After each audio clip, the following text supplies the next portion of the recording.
Bridging Melusi. The focus on the wet sources as well as the ripple effects it has on the community's livelihoods. And on that note, we would like to start off with the introduction video. Ngoba uyazi ukuthi kuyosenza lamanzi lawa angena phansi ayaqhinqa ulokhu uvuka ekseni uyabona njengala abantu yakubona ukuthi kunjani kuyavuka uqhincile kule chibi la nxa kunganethanga so that's why ngithi amanzi la aphuma phansi endlini kumanzi kakhulu njengala. She means like when she wakes up there's water here, even if it didn't rain. You see, just like here there's a little hole here, so you'll find water in here in the morning, even if there's no rain. It means there's the water comes from underneath. This one is watered. You see, even inside, even everything is inside is watered. The water is if it's safe to go into the water. Do you shower or swim? No. Do you use it to wash clothes? I take and wash clothes. Okay. Just washing After wash, clothes. I throw away. Okay. That's the only thing. Only. Okay. Welcome back. With warnings of disruptive rain around Gauteng for yesterday and today, Tshwane Emergency Services attended to reports of motorists trapped in floods in parts of Pretoria on North. those reports of flooding in Gauteng, especially in Pretoria. That the Pretoria floods have claimed one life. Another person is missing. Dlamini Zuma briefed the media during a site visit to informal settlement in Mamelodi, east of Stuck Pretoria. in water in Pretoria earlier. Flash floods made at least 2 roads inaccessible. Starting with the index, we're going to have a look at the introduction, methodology, findings, external and internal interventions, strategies, and finally the co-creating partnerships. Firstly, introducing the team, we have Anne-Marie, Grant, Elanka, and David myself from the University of Pretoria, Nora, Rebecca, and Tiffany from the University of Chalmers, and also the community field researchers Ntabi Seng, Ronald, and Mtombi. In this chapter, we're going to look at where we are in terms of Melusi and its context. Here we looked at the macro scale map of Melusi in terms of how it relates to the Pretoria CBD and the Bundu Inn, where the current relocation is happening. We try to look at locations to which the community of Melusi would be going to and fro for the work, and the distances they would have to travel each time. Here's the micro-scale map focusing on the different zones of Melusi. And according to our co-creating wellness research, we found out that there are approximately 16,300 people living in Melusi. And this map shows the focal points of 2 flood zones where our group was situated. And finally, we also try to look at the 3D map as well as a section of Melusi, just to make sense of the region of the flood and why this occurs geographically. As you can see, the dam creates the groundwater line, and whatever land sits below the dam waterline gets affected by the constant groundwater, even if there is no rain. We have also identified different sources of water. Next, we will be looking at the methodology that our group followed.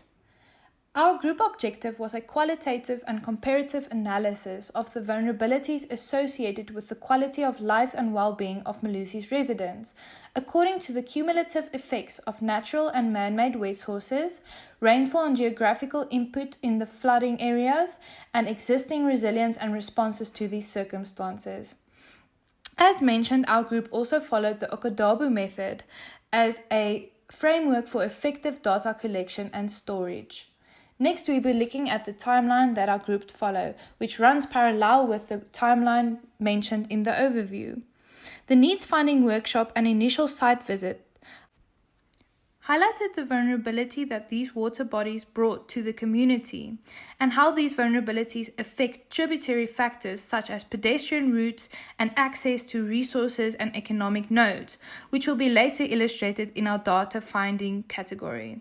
But in juxtaposition to this, our initial observations showed that the challenges that these wet sources imposed also brought innovation, entrepreneurship, and resilience. Then we started with our co-creating wellness survey, with a focal lens on the public space and infrastructure category. The survey enabled us to ask specific questions such as, how often does your road get fixed in the settlement, and how often do you have access to water?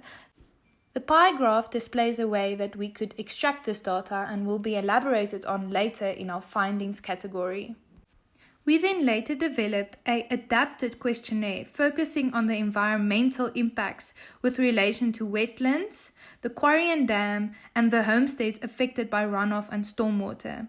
This additional data findings led to a developed relationship with the residents, as the study was also more guided by the field workers and community leaders, thus people were more willing to expose their vulnerabilities. After this deepened understanding of the true problems in Melusi, we had a reflective review in week 4 with our field workers, who provided a first-person lens as a Melusi resident and could redirect our focus to the real problems. We then realized that the title Unflooding Melusi implied an isolated relationship between Melusi and its environment. Therefore, we shifted our title to Bridging Melusi, creating an interwoven and interactive narrative between Melusi and its immediate environment. Then, to display our findings relative to our focus, we developed a systemic problem diagram in the form of the problem stream. The problem stream's parts consist of a source, tributary factors, the main flow, and then the channeled outcomes of the main flow. As an introduction to our findings, we applied an event to this problem stream. The event, such as extreme rainfall, shows the systemic ripple effect it has on Melusi, affecting accessibility and mobility, which then leads to inaccessible resources, trouble getting to school or work, food security, and inaccessibility to basic needs. In this section, we will discuss our findings. This map starts to identify the affected flooded areas, the overspill areas of the dam, and the wetlands in the context of Melusi. We will speak about north of the quarry being wetland area and south of the quarry as non-wetland. A wetland being distinct ecosystem that is flooded or saturated by water, either permanently or seasonally. This map identifies the surrounding water body systems according to GDOD, which is the Gauteng Department of Agriculture and Rural Development. It shows seasonal and non-seasonal rivers. It is important to note that Melusi is cut off the existing surface water network due to the geographical ridge to the south as well as infrastructure to the north. Here we look at a short video illustrating the problems faced in Melusi.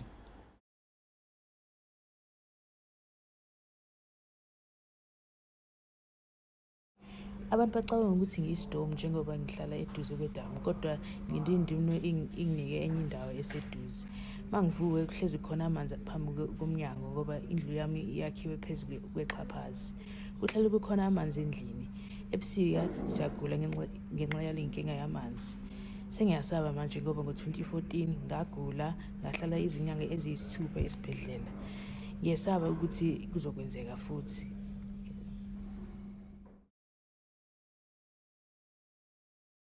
Ke agile di-steps o ya ko ledamong gore batho ba kgone go fitlhela metsi bonolo. Ke bone mosadi o mongwe a wela ka hara metsi, ngwana le gona a ka wela ka hara metsi ale. Jalo batho ba bantši ba nleboga kudu for aga di-steps tšeki. Mara ke nyaka ledamo le cleaniwe le kolomakiwe, batho ba tshwanela go fošitša matšhila a bona kua ka gore ditlhapi le tšona di agwa. Batho ba dira so ka gore ga bana poleke mo ba ka latlhelang ditšhila tša bona gona. Ka gore le nna be ke swima kua ge ke se le ngwana. Batho ba ke tlhapiša ka metsi, ba bangwe ba anwa. Nna le monna ka le bana ba ka le ragadi ya ka re tlile mo ke mengwaga e meraro ya go feta. O na le mosadi wa o dula moke. Mokotoki ne se le gona re na le family engwe re tla tša mokotoki ono re kgone go adapta to ka mokgwa o leng ka gona to flooding e leng gona. Ke gale re renovate ntlo ya rena. Ge pula ena metsi a nyologa a ya ko strateng ene go boima gore re kgone go iša bana sekolong. Re ba iša ka 5 ya forogo re ba buša gae ka 3. Re ba lata crashing. Kara weather e sharp go tšea 40 minutes mara ge pula ena go boima kudu go tšea nako e telele.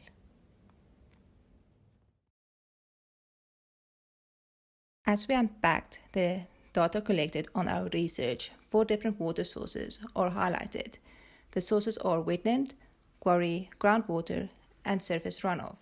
The northern side of the quarry is situated on a lower geographical area than the southern side.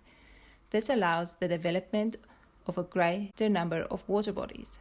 According to the co-create questionnaire that we did, the majority of community members living on the northern side confirmed that they are experiencing flooding, even though it could be paired with other weather conditions. The community members living on the southern side of the quarry indicated fewer flooding incidences, and if they did, it wasn't as severe as on the northern side. The chart indicates clearly that the northern side reported a lot more flooding than the southern side.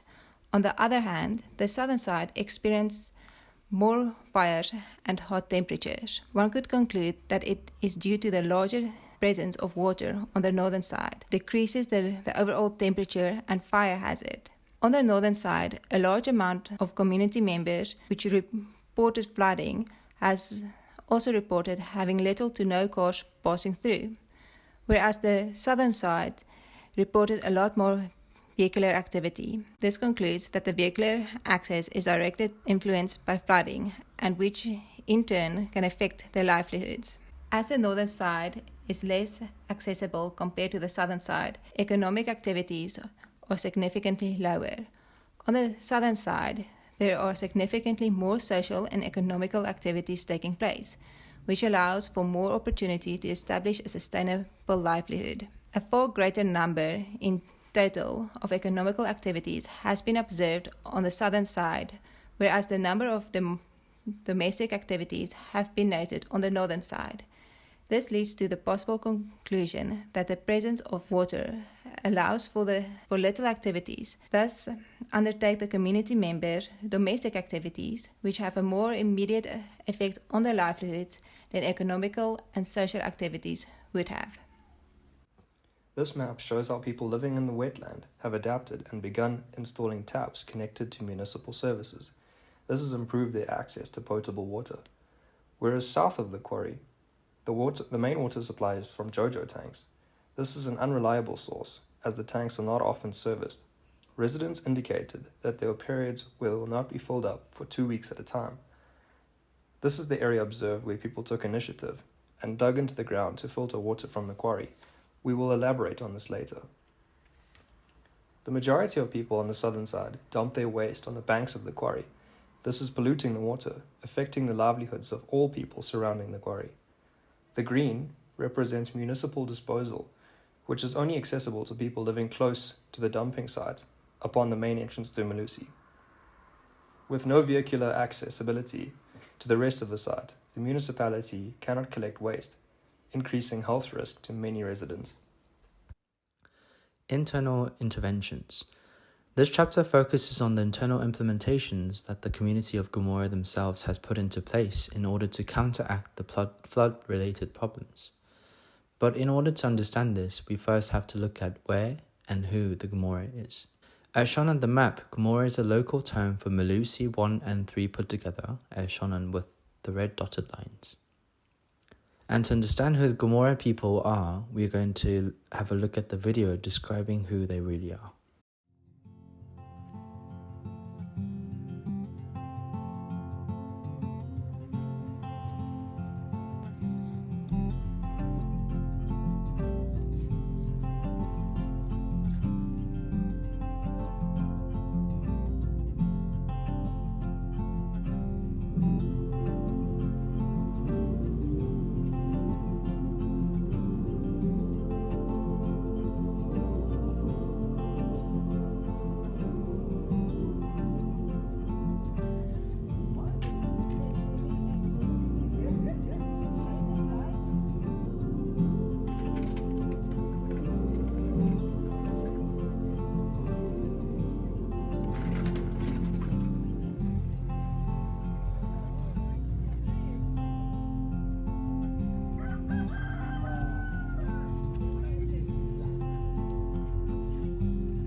So as you might have seen on the videos, people have come up with the temporary and permanent structures such as the stepping stones on the flood-exposed streets.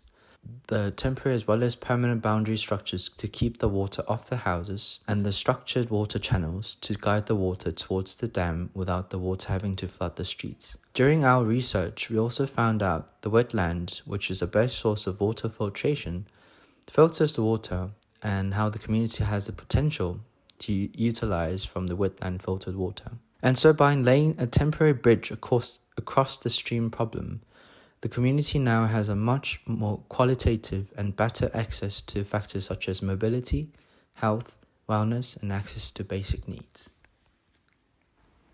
Strategies: how to plug into existing knowledge and provide facilitating tools to enable community upliftment. Our structuring consists of the following: identifying existing vulnerabilities, needs finding and analysis, filtering through appropriate literature, analyzing existing community responses, and suggestion to development strategies. As heard during the video, travel times within the settlement can be drastically exaggerated due to wetland and water bodies. It can take double the time just to reach the taxi stop at Maspala compared to the travel time to Pretoria CBD. Bridge building to cross streams is a common intervention implemented by the community members in Melusi. These bridges begin to address some of the challenges outlined earlier when unpacking the data. These bridges increase accessibility to the site, assisting with food security as well as employment, education, and general well-being. Many community members utilize the water from the quarry, despite health risks involved. This water is used for bathing, washing clothes, and dishes. Some innovative residents are using the wetland as a filtration device to provide themselves with potable water, as there are often periods where they have no access to water. This technology has the potential to be expanded upon and provide potable water to the residents. Next, we will be looking at external interventions in Melusi, setting the stage then for the relocation policy implemented by the City of Tshwane in April 2022. The relocation uprooted a total of 776 people to Orchards Extension 10. Then, looking at the impact that this relocation policy had on Melusi, the travel distance was impacted by 15 kilometers traveling from Bundu Inn or Orchards to the Pretoria CBD. And this is relevant because according to Ntombi Mzizi, a tenant in Melusi, the great benefit of living in Melusi is that it is close to Pretoria CBD for job hunting. It has reasonable rent prices and all groceries can be bought within walking distance. Melusi also has its own clinic. We do acknowledge that relocation is a mitigative response by the municipality, but then tying in with Hamdi's reading of Placemaker's Guide to Building a Community, the government mitigation does not consider place-based identity. Thus, displacement cannot be the solution. Relocation can then be seen as inducing vulnerability instead of reducing it. Connecting this then with our problem stream, you can see that relocation only redirects the problem instead of addressing the current problems. It creates a whole new set of problems such as uprootment from community, an unfamiliar environment, travel distance increasing, which then can lead to loss of job opportunity and the sense of belonging removed. According to a Melusi 1 resident, they do not wish to be uprooted. They only wish for a provision of services and roads, electricity, water, and toilets. This then sets the stage for the upgrading of Informal Settlement Program, or the UISP, which ties into Section 26 of the Constitution to the right of housing. The upgrading of Informal Settlements Program believes that a community should be involved in the upgrading and restoration of their homes. The UISP functions in 4 phases. The first 3 phases focuses on community participation, supply of basic services, and tenure security, which is 3 main factors that Melusi needs. Thus, the UISP also believes that relocation is the last resort. Next, we'll be looking at co-creating partnerships in Melusi. According to the National Development Plan, their goal is to ensure clean and running water for all South Africans by 2030, as well as food and nutrition security. This then ties in with the Free Basics policy, where the goal is to create free sanitation, water, electricity, and waste management access for all indigent communities. Redirecting it back to our project, we will be focusing on clean and free water access to indigent communities. Replenish Africa Initiative is a community program run by Coca-Cola with the goal to create clean water and sanitation access. This then also improves the lives of African people through water, sanitation and hygiene programs, and other water-based initiatives. As you can see, their objectives run parallel with what we discussed in our presentation regarding water access and water bodies. Another possible partnership that can be looked at is the Center of Environmental Writers' Mining and Industrial Programs. This is important because they believe that the security and protection of water bodies directly links to the security and protection of the people surrounding it. Through our presentation, we have displayed Melusi's existing resilience and innovation and the people's willingness to learn, develop and grow. With this, the ideal outcome would then be a self-sufficient, a strong and integrated community with a strong sense of local identity and an elevated sense of resilience. Lastly, we would just like to thank the NRF and SASTA for creating this opportunity, the University of Pretoria and Chalmers, our field workers, and all the people willing to tell their story and willing to bridge Melusi. Thank you.